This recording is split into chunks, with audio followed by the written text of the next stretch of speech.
Chicago PD Season 12 promised Kim Burgess and Adam Ruzek's wedding, and it delivered on it, just not in the best way possible. It's no secret that One Chicago's police procedural has been struggling with its identity for a couple of years now. Exacerbated by some big departures, including Jesse Lee Soffer and, subsequently, Tracy Spiridakos as Jay Halstead and Haley Upton, not to mention its storytelling format, Chicago PD has been flailing its storytelling with occasional bouts of great episodes. Admittedly, while I still watch the show, it's difficult not to miss its edgier and more focused iteration. I felt like Chicago PD Season 12 was on the right path back to its old and better version, bringing in Toya Turner's Kiana Cook as the newest permanent member of Hank Voight's intelligence unit. That led to Burgess finally getting promoted, the introduction of a strong villain in Deputy Chief Reed, as well as the beginning of a possible romance between Voight and Nina Chapman. There was also the promise that Burgess and Ruzek would finally get married. Most of these arcs have payoffs in the Chicago PD Season 12 finale, but not everything is done to my satisfaction.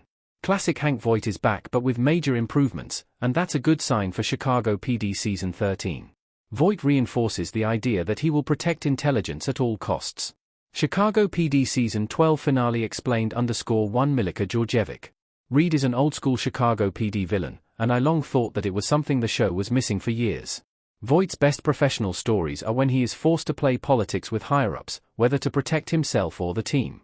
I wish we could have seen more of Reed and Voight's dynamic moving forward, considering their similarities. However, Season 12's Episode 22, Vows, puts an end to the villain in a totally unpredictable way. Reed is killed, but through Voight's off-screen ministrations. While almost everyone recognizes this despite not knowing exactly what happened, Chapman is extremely disappointed. That I understand why Chapman isn't happy with what Voight did, but it also highlights how she really isn't part of his circle. Chicago PD Season 12 gradually brought them closer, but while she wants more, he's hesitant. Perhaps not because he isn't attracted to her, but because, at the end of the day, his number one priority is his team. With his wife and son gone, intelligence is Voight's family, so he is willing to go to any lengths to make sure that they are okay. I'm afraid Chapman doesn't understand that Voight's actions may have sabotaged his romance chances with Chapman, but it reinforces his love of his team, which I think is more important at this point in the story. So much of his story in the last couple of seasons was focused on his relationship with Halstead and Upton, leaving the rest of intelligence sidelined. Moving forward, I hope this is an indication that Chicago PD Season 13 will have more team-centric storylines instead of picking a character of the week. Chicago PD continues to shortchange Burgess and Ruzek. Burgess and Ruzek's wedding is insulting to anyone who has followed their story. While Chicago PD delivers a thrilling end to the threat of Reed, it does it at the expense of Burgess and Ruzek's wedding, and this is extremely frustrating. While Chicago Fire arguably has the most popular pairing in Kelly Severide and Stella Kidd, Intelligence's couple happens to be the longest-standing romance in One Chicago. For a decade, we've seen Burgess and Ruzek deal with relationship problems, spend time apart, grow independently, and find their way back to each other.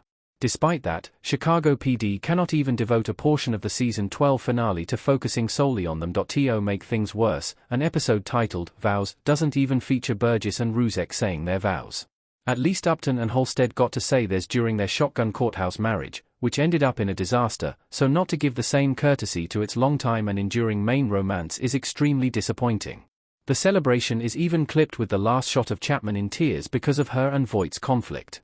Intelligence hasn't had a cause for celebration in years. The Chicago PD Season 12 finale offers the perfect opportunity for that, but doesn't take it. Ultimately, I think Chicago PD should have prioritized Burgess and Ruzek over whatever tension is happening between Chapman and Voight. Not only do Marina Squarciati and Patrick Fluger deserve it after being in the show for more than a decade, the procedural also owes it to those who have been emotionally invested in this love story for years. Chicago PD has time to further explore Chapman's disappointment, but it cannot repeat this occasion. Perhaps next time, it can look at Chicago Fire in terms of staging a proper wedding sequence.